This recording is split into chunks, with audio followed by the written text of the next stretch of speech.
one of the tendencies in South Africa is that democracy gets conflated with the idea of majoritarianism. Yes, So exactly. it's like, well, we have the majority, so everybody else can get stuffed if you disagree with us.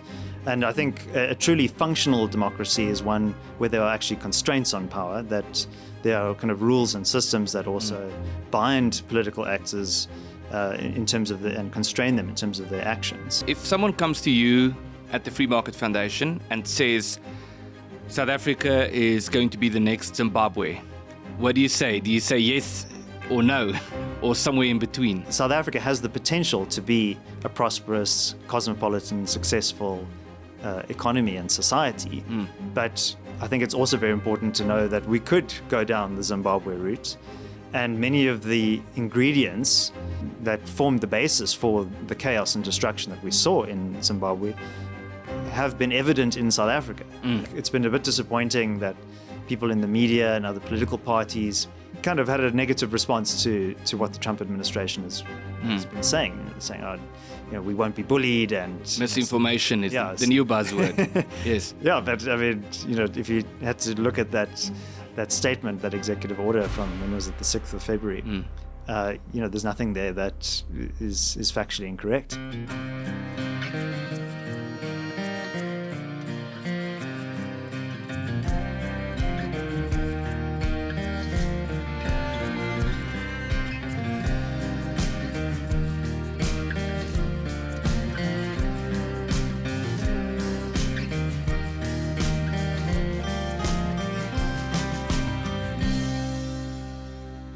David Ansara, thank you for joining us. It's good to have you on the show. We've been trying to get you on, and we've been waiting for this moment for some time, but I'm happy that you are with us. No, well, it was worth waiting for. I'm really glad to be on. So let's start with you and your position at the Free Market Foundation. Obviously, we want to have a broader conversation about South Africa and where things are headed. But you've been the head of the Free Market Foundation now for 2 years. And it seems, well, it was a very exciting 2 years, at least in terms of what's happening in South Africa, but also in terms of the Free Market Foundation. So how have these 2 years been for you? Well, it's been, as you say, a really exciting moment in South Africa's politics and in the economy. So my appointment came at a really critical time. And I feel that at the moment in South Africa, civil society organizations such as the FMF, the Institute of Race Relations, AfriForum, Solidarity, these are the kind of non-state actors, if you will, that are actually going to be playing a really instrumental role in influencing the future trajectory of South Africa. So we're quite a small think tank. And what I think was interesting about the time in which I entered the FMF, it come from a bit of a period of volatility internally, had kind of lost its way a little bit. But what remained was a core of really strong, dynamic people. So I was really fortunate in that I was able to lean on people, with great expertise, like someone like Martin van Staden, who you've had on your show. Yeah. He's our head of policy now. He really, I think, is one of the most interesting kind of legal and constitutional scholars in South Africa at the moment, somebody with really prolific output. So people like Martin and others really help to elevate our work. But the organization like the Free Market Foundation has been around since 1975. So this year we're celebrating our Golden Jubilee. Oh, wow. Standing on the shoulders of giants, if you will, people who've been fighting for liberty, personal freedom, limited government and the rule of law for decades. So there's a lot of institutional knowledge there that I've been really fortunate to lean on. I know, well, the Free Market Foundation has a very strong brand also, not just in South Africa, but abroad. And the Free Market Foundation was also very outspoken several decades ago about the trajectory of South Africa and where things should be headed and so forth. But what you said now reminds me of a comment that a Zimbabwean farmer made back when I was with AfriForum, which I've really thought of a lot. It was one of the many who had to flee the country, whose property was taken. And at one point, this person spoke about the difference between South Africa and Zimbabwe. And then one of the questions is, are we headed to a Zimbabwe type scenario? And this person said, maybe not, because there are some important differences. And one of the biggest differences is that in South Africa, we are very well organized in civil society. And in Zimbabwe, they didn't have that. They placed most of their hope on opposition parties or trying to influence the ruling party from within and so forth. But there wasn't much effort put on building institutions, sort of, you could say, outside of party politics. And I think this is something that really stands out about South African society today is, firstly, the variety of civil society institutions like the ones you mentioned and many others, but also that they are very vocal and outspoken. And I think they are regarded by the public at large as leaders in the conversation. That I think we can frame it as such. So how do you see this role between civil society then as opposed to politics, as opposed to political parties? To what extent should there be a connection or an interplay, or to what extent do you think it should function separately? Yeah, I think the interplay is healthy. I think in maybe other markets like the United States, the United Kingdom, if you think of in the UK, the entity like the Institute of Economic Affairs played a really important role in influencing Margaret Thatcher's liberalization program. So in some ways you create this ecosystem of ideas that influences the political elite. But I think you also have to be a bit cautious about overstating your influence on politicians and overly depending on politicians as well, because politicians also have their own set of incentives. They're not necessarily driven by the same kind of principles or ideas. They're in the business of getting votes and being re-elected, and have often ideas that might be contrary to think tanks. So I think what's beneficial about a think tank is that it doesn't have to play to the gallery. It doesn't have to necessarily play this game of winning elections, but it can say, well, what are the best policies? What are the best ideas that can help to move a country or an economy forward? And, I think also building pressure on the political establishment is really important because of the reasons that I've given. Sometimes there might be some kind of populist idea that gains momentum within society, and you need to be able to check that and act against that. Yeah. Then I also think, it's fine to have this plethora of civil society organizations, but you do need other institutional mechanisms in place. Like you need a strong legal and judicial system that's independent. Our organization and the organizations that you've been affiliated with have been very active in engaging in public interest litigation. But, as we've seen recently, like with the Kill the Boer case, the hate speech case against Julius Malema, the Constitutional Court has even refused to even hear that matter on appeal. So that's, I think, very concerning, that you need the court system to be independent and protecting life, liberty, and property and the constitutional values of the country. But at the moment, I think there is a bit of a risk that through mechanisms like the Judicial Services Commission, that the courts have become overly politicized and become very sensitive to political pressures, which I think is very dangerous, and we should push back against. Yes. Yeah. So I want to talk about that, but I want to just touch on the point you made about incentives for political parties. Churchill had that famous saying of democracy being the worst system, but it's better than the ones that have been tried.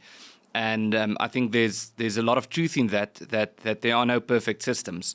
I still think democracy is the best system, but we can talk about what is a democracy and what is it supposed to be. But one of the problems with democracy as we know it today is that for political parties or governments, there are very few long-term incentives. The most important incentive is the next election, which will be in 5 years or 4 years or whatever.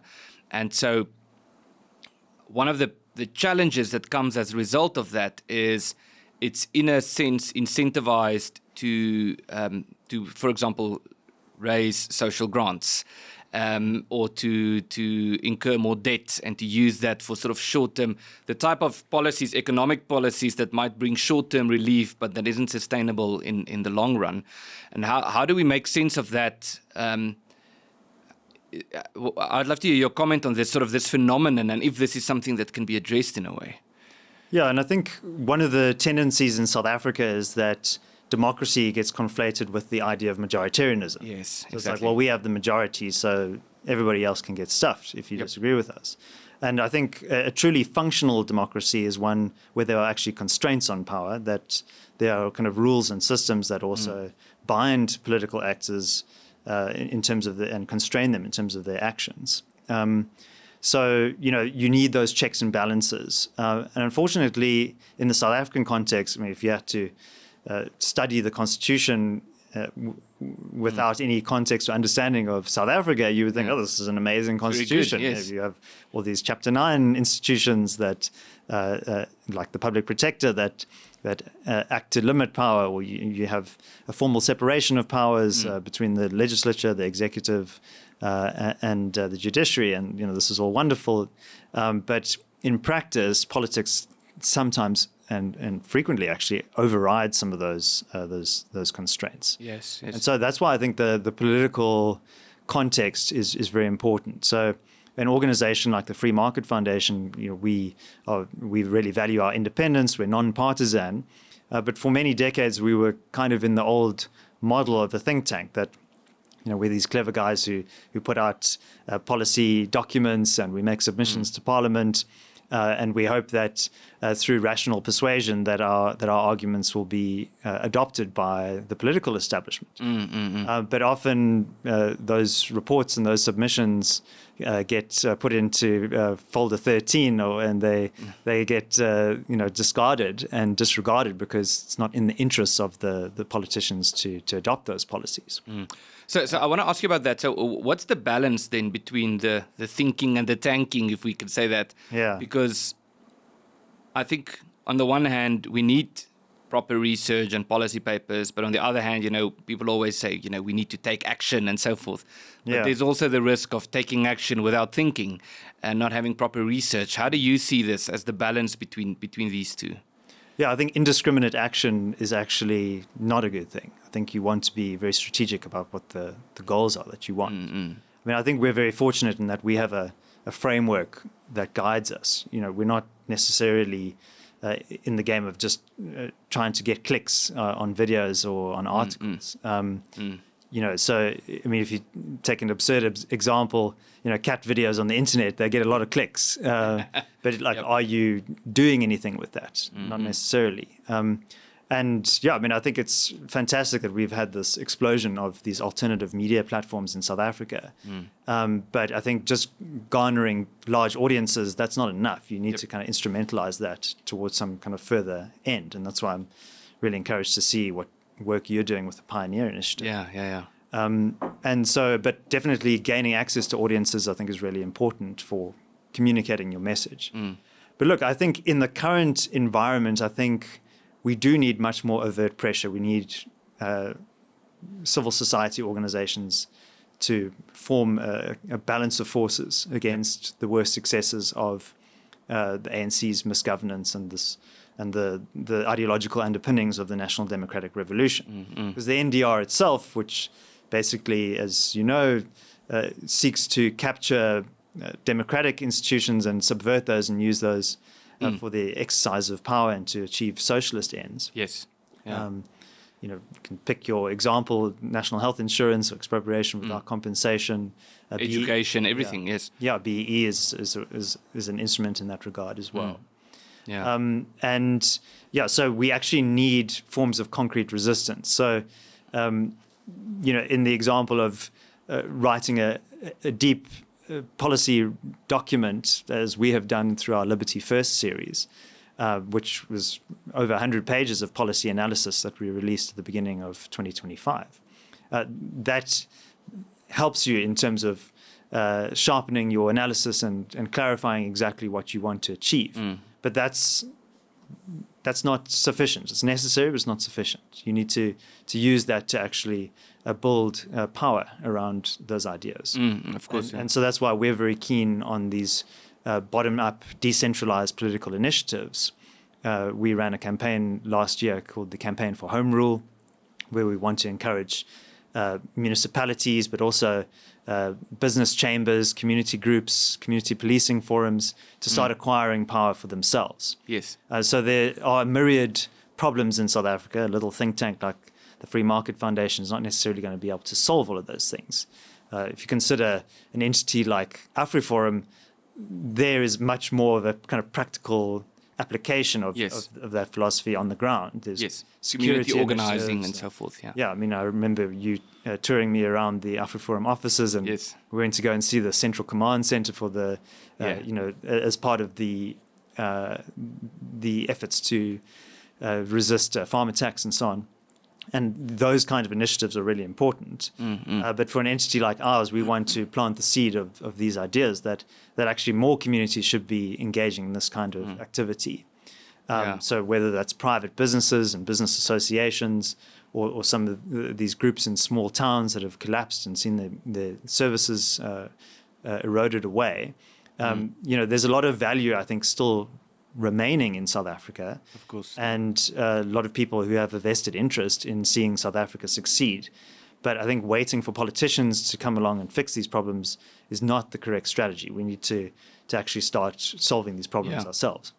So if someone comes to you at the Free Market Foundation and says South Africa is going to be the next Zimbabwe, what do you say? Do you say yes or no, or somewhere in between?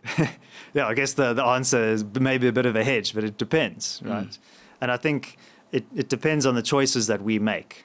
So South Africa has the potential to be a prosperous, cosmopolitan, successful economy and society.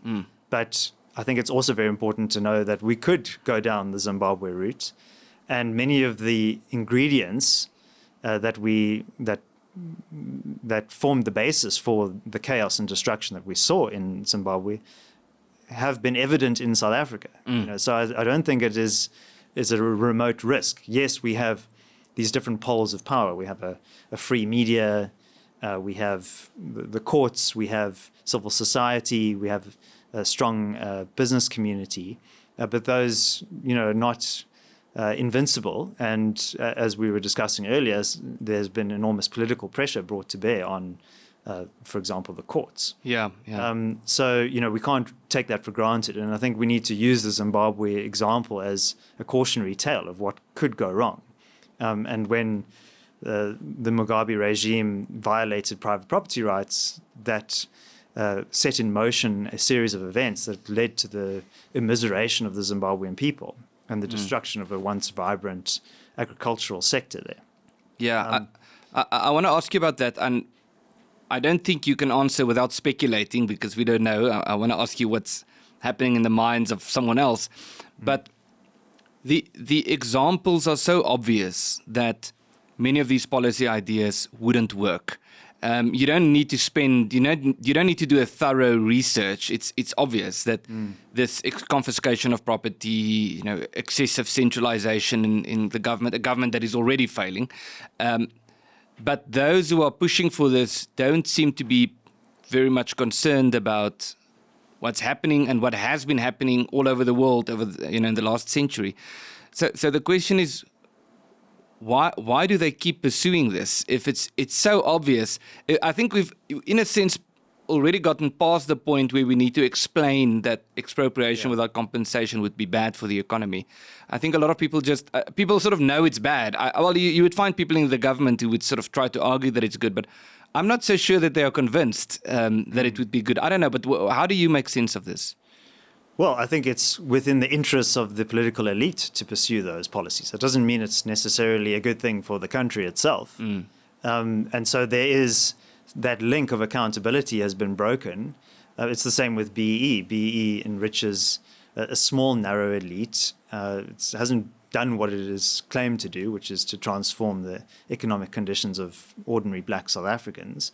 It's created through political patronage, a kind of a system of interests that are linked to state power, that is essentially the politicization of the economy. So I think if you look again at the Zimbabwean example, the ZANU-PF elite did pretty well. Their lifestyle was actually pretty good, even though the economy was suffering from famine and disease, and the immiseration of ordinary Zimbabweans was very extreme. I mean, Mugabe in his later years was having surgery in Singapore, very high expense.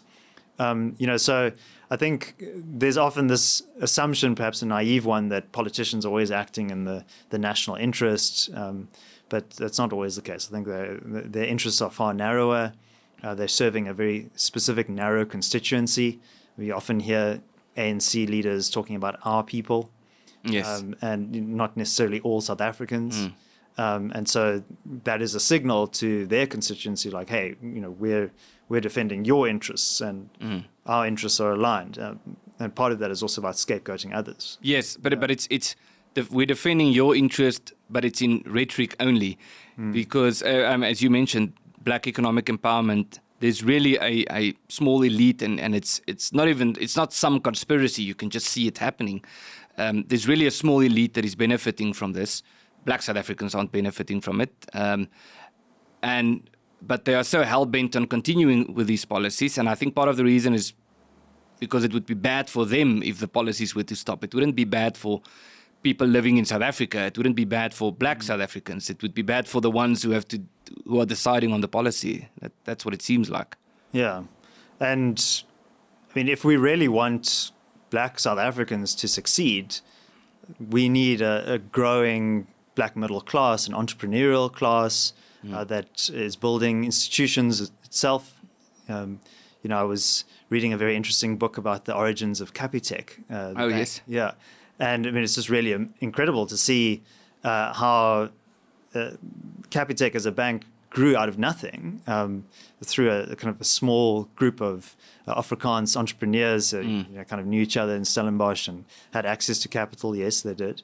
But they also disrupted the incumbents, the big established banks, the big four banks. And, so we need more Capitec type stories from black South African communities. And I think in some ways, as an advocate of capitalism, one of the things I struggle with is that people conflate capitalism with consumption.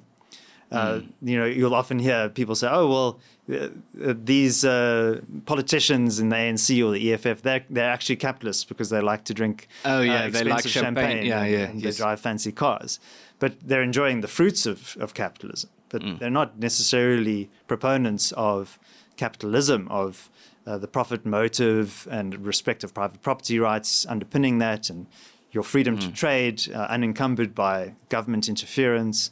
So capitalism in many senses is more about production than it is about consumption. And I think we need to instill that idea. We need to get away from this mindset of, we need to buy some fancy stuff, and rather, what can we produce that the world values, and how can we compete on the global stage?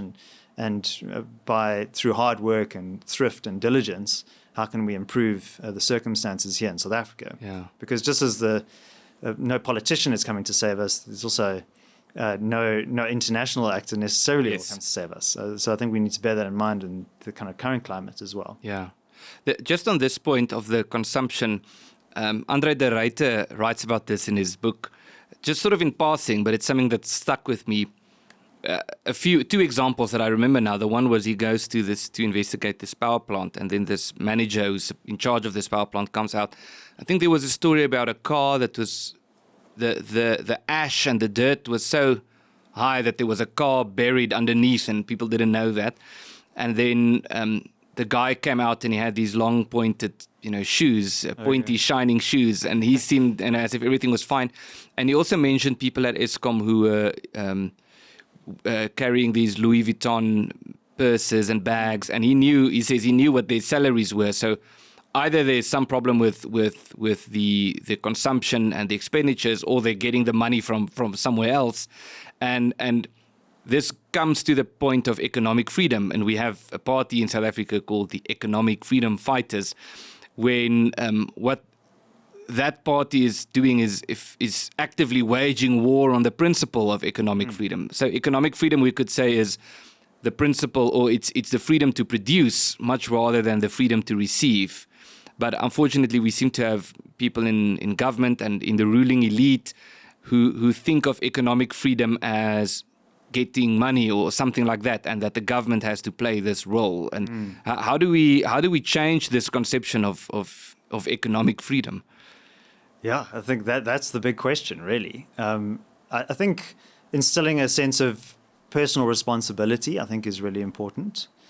So many people argue in favor of the social grant system in South Africa. We have about 28 million people receiving social grants.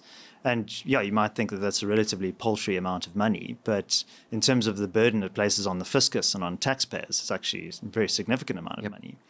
And yeah, I mean, I'm a libertarian. I don't think the state should be handing out goodies. But, you know, there are many other welfare types countries in the world which have quite a sophisticated market economy, but they also provide some of these social goods. But in South Africa, we seem to be disincentivizing work.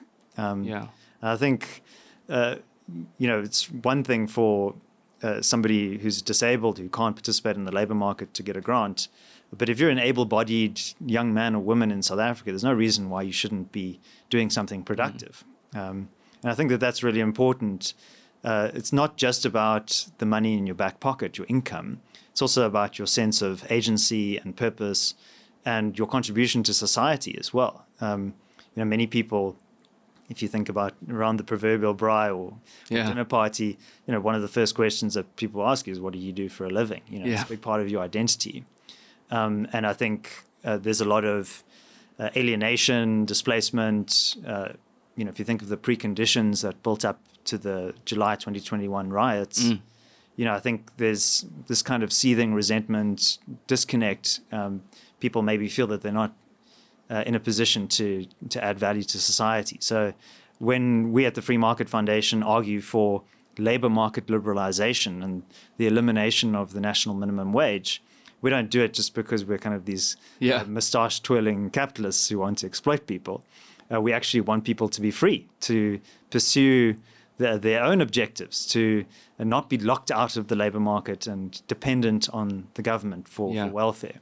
Because ultimately that is what a welfare system engenders, which is political dependency. And I think the ANC knows and understands that very well. And you'll often see on the campaign trail, they'll say, you know, don't vote for the opposition because they're going to take away your income grants. Take away the grants, yes. So that dependency relationship, and I think there are so many of those kinds of state dependencies. It's like Gulliver on the island, you know, with all of these little threads that bind him down. This Lilliputian threads. Yeah, that's a good and actually, metaphor. eventually, what happens is the productive class in South Africa, those who are entrepreneurial, those who are adding value, get so constrained that they end up actually not being able to produce anything of value, and that's why we kind of have this kind of slow puncture in our economy. So let's say, hypothetically speaking, you and I are now the government, and we have to deal with the social grants. It's easy to say this is a bad idea, and it is a bad idea, but it's not that easy to fix. I'm not convinced that the solution is just to take away all the grants, you know, with the push of a button or the stroke of a pen. And I guess the answer to that is there needs to be a more holistic approach. This is one aspect of a bigger problem, and the social grant is a very important part of this because it makes people dependent on government. But if we had the system that we have now and we just take away the grants, you know, there's going to be riots and all of that, and I'm not sure if that's a solution. So the question is, what can be done to sort of shift the broad direction, to turn the ship into a better direction? Yeah, look, I mean, many commentators have warned that if you had to remove the social grants, you would have orders of magnitude larger kind of social unrest than you had in July 2021. Yes. Which sometimes I think is a bit of a veiled threat, but anyway. Yeah. So the solution is just don't do anything. Yes, just keep going. Yeah. Look, I mean, I think, first of all, don't introduce any new social grants. And Milton Friedman once said that there's nothing so permanent as a temporary government program. And I think you can apply that aphorism to the social relief of distress grants that were introduced during COVID. Yes, exactly. Yeah, so which are still with us today. And we recently, it's not celebrated, but marked the 5th anniversary of the COVID lockdowns, which were a huge infringement on personal liberty and freedom. But anyway, that's a side issue. I think an interesting example I would point to is Javier Milei in Argentina, where there's also quite an extensive social welfare program. And one of the things he did was target the middlemen and try and remove them from the process. So the actual budgetary allocations to social grants have actually improved or been used more effectively. But he's cut out a lot of the wasteful expenditure that was characterized by this kind of layer of middlemen. Yes. But then also liberalizing the rest of the economy. So I think in your example, your hypothetical of if I was in political power, I would maybe on a short-term basis, I would keep the social grants, but I would dramatically liberalize the labor market. Yeah. Because, the current situation, we have this highly constrained labor market where employers are disincentivized from hiring. You really want to be able to, when you're growing a business, to be able to hire somebody, take that risk, but you don't want that decision to ultimately become a liability and potentially sink your business. And so all of these constraints, the exaggerated power of unions through the Labor Relations Act, the extension of collective bargaining agreements to non-parties. Yep. So we have these bargaining councils where the big incumbent employers and the larger trade unions, they agree on a wage deal. And even if you weren't part of that negotiation, if you're a small mom and pop shop in a rural area, you now have to implement those wage agreements in your factory or your farm or whatever the case may be. And so that actually punishes smaller entities at the expense of this kind of labor aristocracy and this and these incumbent firms who are bargaining together and reaching an agreement together. The national minimum wage as well, that effectively creates a ceiling. That's an easier one than the grants, the minimum wage, yes. Yeah, look, I think the national minimum wage is more of like a virtue signaling thing. I don't actually think anybody really takes it seriously, to be honest. I don't think the state has the capacity to really audit to enforce it. Yeah. Yes. You'll see people outside of a hardware store advertising that they can paint your house, and somebody gives them some money and they jump on the back of a buggy. And, I don't think the national minimum wage is applying in that context. Yeah, exactly. But, again, it's one of those Lilliputian threats that constrains entrepreneurial activity. And really the best way of resolving a lot of these problems is to grow our way out of them, is to have a dynamic, thriving economy. You're not reliant on a social grant because you have skills and capability to create an income for yourself. And so we need to enable more people to do that by getting the government out of the way, by facilitating the correct incentives and so on. And it's also interesting and remarkable to see how people respond to the policy environment, in a sense, what Adam Smith called the invisible hand. And one thing that I didn't even notice until someone pointed it out to me is looking at the Afrikaner community, for example. Historically, we had some big entrepreneurs, Anton Rupert and so forth, but historically we were more associated with working for the government, being involved with politics or involved with some cultural organization or the army or, something like that. And now Afrikaners are predominantly entrepreneurs, starting businesses. And in a sense, but it's not just the Afrikaner people. You could say the white English community in South Africa has been more associated with entrepreneurship. That's at least my perspective. The Indian community as well. Yeah, exactly, yes. And what happened now, there's the claim that black economic empowerment is benefiting white people more than anyone else, because white people in South Africa, according to some polls or some measures, have become wealthier.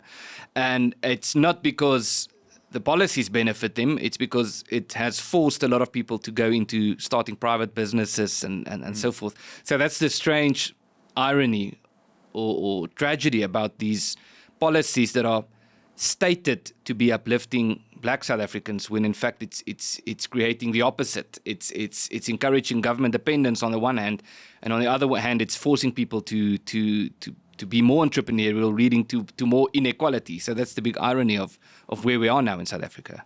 Yeah, and I think Ans van Zyl made this point, I forget which platform, which was that in the past, many people in the Afrikaans community wedded themselves to this state program. and built these institutions. And yes, that was maybe in their immediate short-term interests. But when they lost political power, a lot of those institutions were now in the hands of people who didn't necessarily share their interests.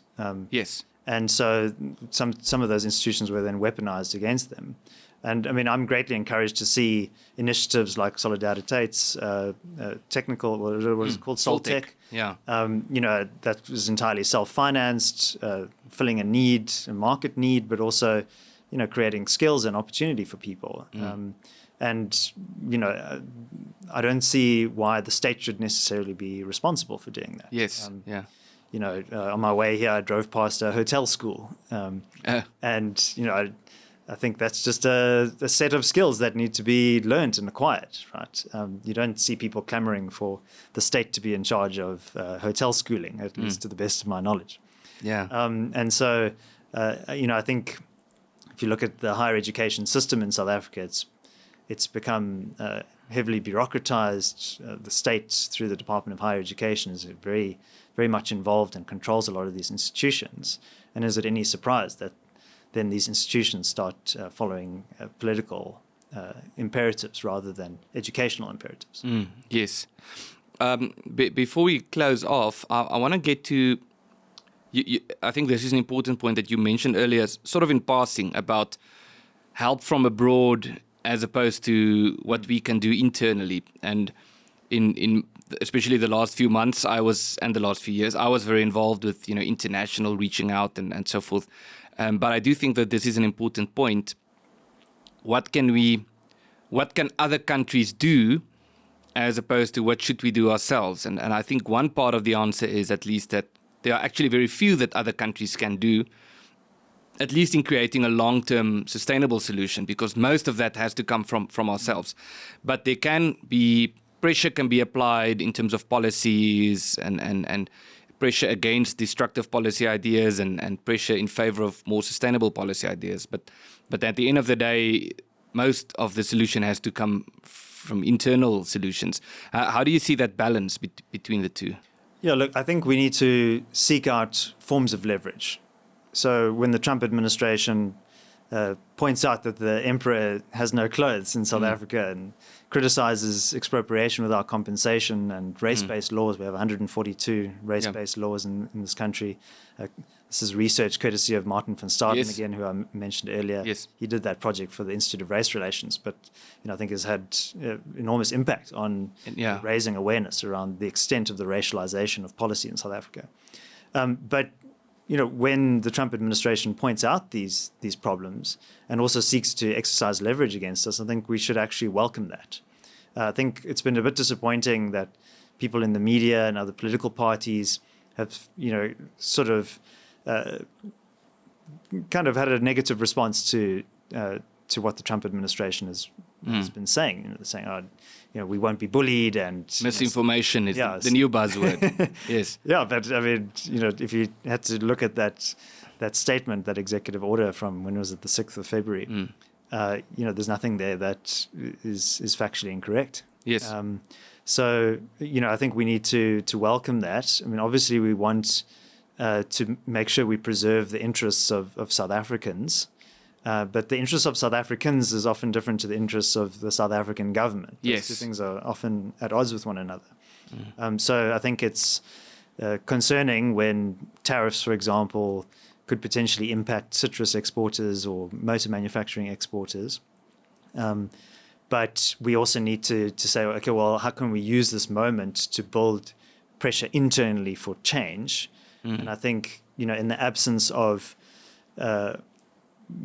for example, the GNU has come with its own internal contradictions. Yes. It's sometimes meant that certain criticism has been softened. The business community in South Africa, they've been playing a cautious game. They don't want to necessarily stick their necks above the parapet and criticize things like PE and EWC. They'll sort of take a wait-and-see approach.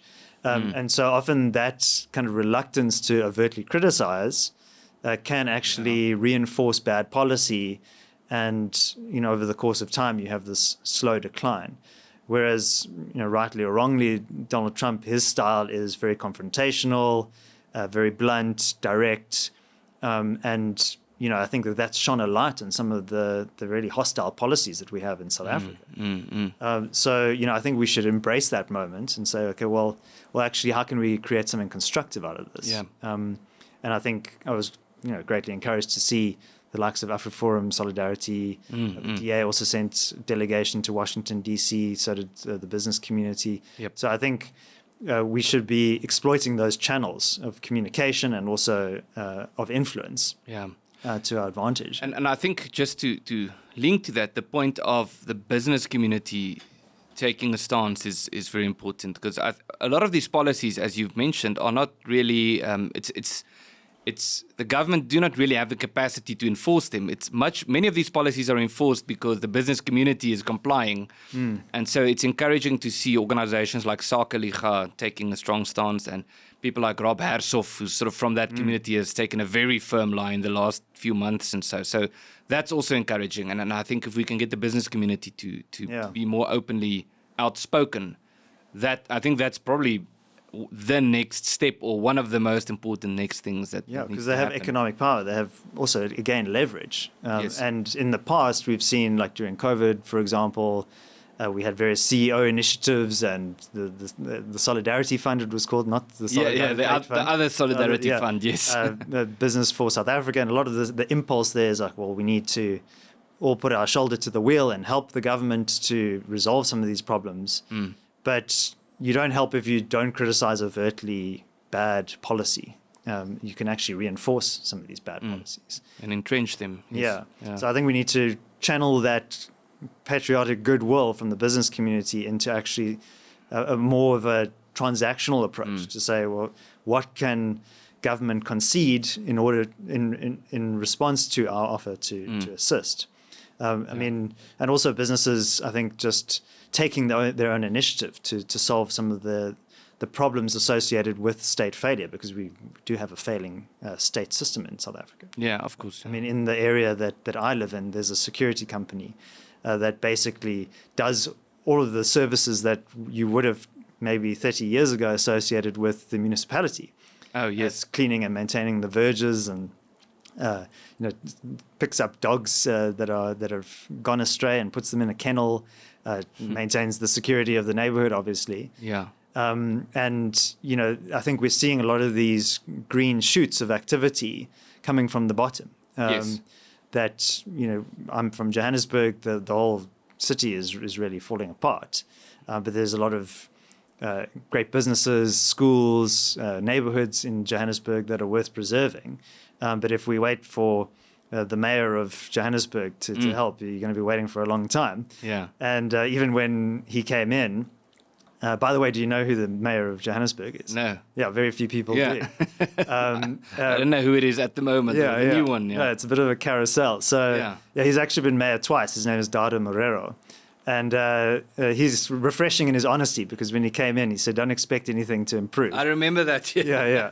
And he said, well, and the northern suburbs and the western suburbs are fine. I'm going to serve my constituency, our people again. Yes. And so, I appreciate his honesty, but now I would rather not pay him my rates and taxes anymore. Yeah, exactly. So that inflection point, like where does that the system break? Where people actually finally realize, okay, well, this thing that we call the city of Joburg, for example, that was started only in the early 2000s as a metropolitan administrative entity, we need to change this. We need to actually hit the reset button on this. And I'm a strong proponent of actually splitting up the administrative functions of Johannesburg into smaller municipal units. Yeah. Makes sense. Johannesburg is almost like a collection of towns rather than a city. Yeah. And it has huge scale and complexity. And even just the center of Joburg, the old CBD, where I sometimes go running with my running club, and you see, you see the extent of decay associated with capital flight. And if you don't have people investing in maintaining, you have this kind of entropy that just overtakes everything. But even just the CBD is complicated enough, let alone trying to manage Sandton and Soweto and Midrand and Alexandra. I mean, these are all hugely complex social entities. Yeah. And you should actually be having people who live and operate in these areas taking responsibility for those problems. And it doesn't mean that you as an individual must go every Saturday and go and fill a pothole in your street. If you want to do that, I think that that's great. But it's about creating these scalable solutions to state failure, as Sakeliga encourages people to do. And really, it requires a mindset shift. And again, to use a term coined by Sakeliga, state-proofing yourself. Yep. These are functions that we have willingly delegated to political authorities, and you can take those back with sufficient justification and skill. It's a delicate political game that you need to play. But if you value your city, your town, your neighborhood, the stakes are really high, and you've got to take action. You can't just wait for somebody else to solve that problem. Absolutely. Well, David Ansara, thank you very much. It was good to have you on. And there's much more that we can discuss, and I'm sure we'll have you on the podcast back again in the future. Thank you very much. Yeah, and I look forward to watching more episodes, and I think you're doing some really important work, and wish you all the best for the Pioneer Initiative. Thank you. Appreciate it. If you support this initiative and you want to contribute to the work that we are doing, I want to encourage you to click on the link in the description and to sign up as a contributor.